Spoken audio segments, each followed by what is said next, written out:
दोस्तों, मैं डॉक्टर रश्मि त्रिपाठी आपका अपने चैनल लॉ फाइटर्स अकेडमी में स्वागत करती हूँ। दोस्तों, आज के सेशन में जो मैं केस लेके आई हूँ पंजाब एवं हरियाणा हाईकोर्ट का लेटेस्ट केस है।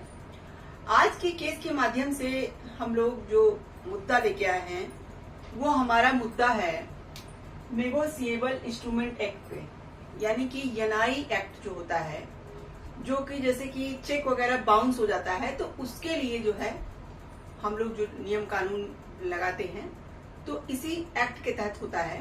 तो आज के जो केस का मुद्दा है उसी एक्ट को लेके है। तो इस एक्ट में जो मुद्दा था वो इस बात का था कि कोई पर्सन अगर रिश्वत लेने या देने के रूप में चेक का प्रयोग करता है तो क्या वहां पे यह जो है एक्ट लागू हो पाएगा।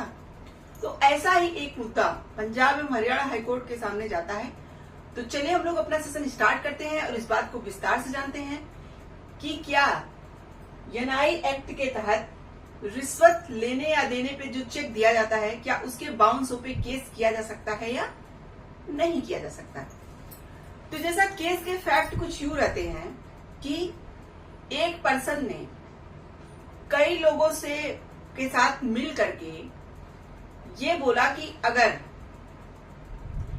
हमको जो है 1,20,000 रुपए दो, दूसरे पर्सन से बोला तो हम आपको पुलिस में नौकरी लगवा देंगे। तो जो दूसरे पर्सन थे उन्होंने 1,20,000 रुपए उनको दिया और उन्होंने जो नौकरी लगवाने की बात कर रहे थे उन्होंने नौकरी वगैरह नहीं लगवाया, यानी कि उन्होंने जो है जो दूसरे पर्सन थे जिन्होंने पैसा दिया था उनके साथ धोखाधड़ी किया। अब देखिए, जब वो पर्सन जो 1,20,000 रुपए उनको दिए थे उन्होंने जब पता वगैरह किया तो पता चला कि ये जो पर्सन नौकरी दिलाने की बात करते हैं ये लोग फ्रॉड पर्सन हैं, यानी कि ये ऐसे कई बार कर चुके हैं और इनके ऊपर आईपीसी का सेक्शन 420 और आईपीसी का सेक्शन 120 के तहत एफआईआर भी किया जा चुका है। यानी कि ये लोग ऐसे ही लोगों को फंसाते थे और पैसे लेते थे और नौकरी नहीं दिलवाते थे। तो देखिए, जब इन लोगों के ऊपर पहले से एफआईआर भी था तो जिन्होंने पैसा दिया था उन्होंने जब उनसे फिर से बात वगैरह किया तब वो एक चेक देते हैं, यानी कि जिनको उन्होंने 1,20,000 रुपए दिया था नौकरी दिलाने के लिए वह पर्सन एक समझौता कर लेते हैं कि चलिए आप मेरे ऊपर केस वगैरह मत करवाइए, मैं आपको जो है आपका पैसा वापस कर दे रहा हूं। तो उन्होंने 1,00,000 रुपए का चेक इनको वापस किया।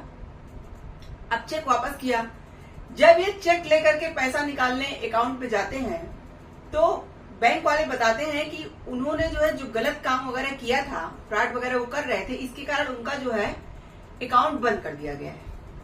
तब इन्होंने क्या किया, तब जो चेक पाए थे उन्होंने एनआई एक्ट के तहत यानी नेगोशिएबल इंस्ट्रूमेंट एक्ट के तहत उसका जो सेक्शन 138 होता है चेक बाउंस वाला, उसका जो है केस किया पर्सन के ऊपर। तो जब केस हुआ तो जब मामला आगे बढ़ा वो पकड़े गए, तो जब पकड़े गए वो मामला आगे बढ़ गया। तो जब मामला ट्रायल कोर्ट तक जब पहुंचा तो ट्रायल कोर्ट ने जो पर्सन थे उनको बरी कर दिया। ट्रायल कोर्ट का देखिए ये कहना था कि यहाँ पे जो एनआई एक्ट है उसके तहत सेक्शन 138 यहाँ पे लागू नहीं हो पा रहा है। तो देखिए अब यह और उनको जमानत दे दी गई, मतलब उनको जमानत वगैरह मिल गई और जमानत क्या केस को ही रद्द कर दिया गया। वहां पे कहा गया कि ये सेक्शन अप्लाई नहीं हो रहा है, तो इस केस कोई बन ही नहीं रहा, तो ऐसी कोई बात ही नहीं हुई। तो देखिए तब इन्होंने क्या किया, तब ये अपनी अपील लेकर के हाई कोर्ट जाते हैं और इनका कहना रहता है कि जब चेक बाउंस हो गया तब भी ट्रायल कोर्ट ने उनको जो है कहा कि इन पे ये सेक्शन अप्लाई नहीं हो पा रहा है। तो चलिए अब हम लोग जानते हैं कि जब यह मामला पंजाब एवं हरियाणा हाईकोर्ट के पास पहुंचता है तो उन्होंने क्या कहा और कौन से जज बैठे थे जो इस केस की सुनवाई कर रहे थे। जैसा कि इस केस का नाम था सुरेंद्र सिंह वर्सेज रामदेव, पंजाब एवं हरियाणा हाईकोर्ट का केस है। तो जब इस केस की जो सुनवाई हो रही थी वो उसमें जस्टिस थे मंजरी नेहरू कौल। तो जस्टिस मंजरी नेहरू कौल ने जब सारे मामलों को जाना और समझा, सारे एविडेंस वगैरह को देखा, तो उन्होंने चलिए देखते हैं क्या कहा। उन्होंने कहा कि रिश्वत के रूप में किया गया भुगतान एक अवैध और अनैतिक लेन देन होने के कारण कानूनी रूप से लागू करने योग्य दायित्व नहीं बनता है। यहाँ पे कोर्ट ने ये कहा, देखिए यही जो है ट्रायल कोर्ट ने भी बोला था, यही बात हाई कोर्ट ने भी बोला कि भाई यार रिश्वत का लेन देन है। देखिए पहली बार क्या हुआ, पहली बार नौकरी दिलाने के लिए उन्होंने जो है पैसा दिया था एक पर्सन को, कि रिश्वत ही तो दिया था कि आप इतना पैसे ले लीजिए और नौकरी दिला दीजिए। तो उन्होंने नौकरी नहीं दिलाया, उसके बाद उन्होंने वो जो चेक वापस किया वो चेक बाउंस हो गया था। तो वही कोर्ट ने कहा कि रिश्वत के रूप में किया गया भुगतान एक अवैध और अनैतिक लेन देन होने के कारण कानूनी रूप से लागू करने योग्य दायित्व यहाँ पे नहीं बन रहा है। इस प्रकार विद्वान ट्रायल कोर्ट ने सही ढंग से निष्कर्ष निकाला है कि इस मामले में कोई कानूनी रूप से लागू करने योग्य ऋण मौजूद नहीं था और एक गैर कानूनी कार्य को आगे बढ़ाने के लिए जारी किया गया चेक पराक्रम लिखित अधिनियम के आपराधिक दायित्व को जन्म नहीं दे सकता है। यहाँ पे देखिए ट्रायल कोर्ट ने क्या कहा, तो वही हाई कोर्ट ने उन्होंने कहा कि जो विद्वान ट्रायल कोर्ट ने अपना जजमेंट दिया था, जो निष्कर्ष निकाला था, वो बिल्कुल सही था कि इस मामले में कोई कानून लागू करने योग्य ऋण मौजूद नहीं था। यहाँ पे ऐसा कोई ऋण वगैरह तो नहीं था, कोई कर्ज और जैसा तो नहीं दिया गया था ना, कि जो कि एक कानूनी रूप से दिया गया हो। और यहाँ पे गैर कानूनी काम हुआ था, अवैध काम हुआ था। इसीलिए यहाँ पे कोर्ट ने कहा कि कोई योग्य ऋण मौजूद नहीं था और एक गैर कानूनी कार्य को आगे बढ़ाने के लिए जारी किया गया जो चेक पराक्रम अधिनियम के आपराधिक दायित्व को यहाँ पर जन्म ही नहीं दे सकता है। यानी कि यहाँ पे इस एक्ट को लागू नहीं किया जा सकता। कोर्ट ने कहा कि एनआई एक्ट का सेक्शन 138 के तहत अपराध तब तक नहीं बनता जब तक यह साबित न हो जाए कि चेक कानूनी रूप से लागू होने वाले कर्ज या दायित्व के निर्वहन के लिए जारी किया गया है। यानी कि जो सेक्शन 138 है एनआई एक्ट का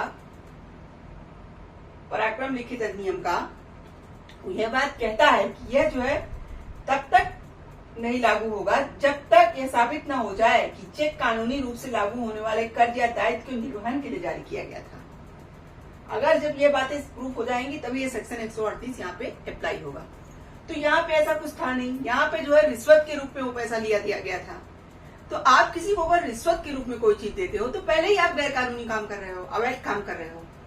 तो इसके लिए यहाँ पे जो है कानून आपका साथ नहीं दे पाएगा। यहाँ पे सेक्शन 138 एनआई एक्ट का नहीं लागू हो पाएगा, यही कोर्ट ने कहा। और कोर्ट ने कहा कि ट्रायल कोर्ट ने जो भी अपना जजमेंट दिया है वो बहुत सही जजमेंट दिया है और जो यह अपनी अपील लेके गए थे उनकी याचिका को, उनकी अपील को खारिज कर दिया गया और जो ट्रायल कोर्ट ने अपना जजमेंट दिया था उसे बरकरार रखा गया। तो देखिए यह था पूरा चेक बाउंस को लेके यहाँ पे जो मसला था। यानी कि आज के केस से हम लोग यह बात समझे कि अगर चेक बाउंस का कोई जो है केस आता है और वह जो है चेक बाउंस रिश्वत के लेन देन में हुआ है, यानी कि रिश्वत को लेने या देने में चेक बाउंस हुआ है, तो वहां पे जो है यह जो है एनआई एक्ट का सेक्शन 138 नहीं लागू हो पाएगा। तो ये था आज पंजाब एवं हरियाणा हाईकोर्ट का पूरा जजमेंट। तो आशा करते हैं कि यह जजमेंट आपको पसंद आया होगा और यह जजमेंट बहुत उपयोगी जजमेंट है, क्योंकि बहुत लोगों को यह बात मालूम नहीं होगी कि इस तरह से रिश्वत का जो लेन देन होता है उसका चेक अगर बाउंस होता है तो आप यहाँ पे केस नहीं बना पाओगे। तो आशा करते हैं कि आज का केस आपको पसंद आया होगा। आप मेरे चैनल को लाइक कीजिए, सब्सक्राइब कीजिए, शेयर कीजिए, बेल आइकन को दबाइए, जिससे ऐसे ही नए नए केसों और जानकारी उसमें आपको अवगत कराती रहूंगी। तो थैंक यू वेरी मच।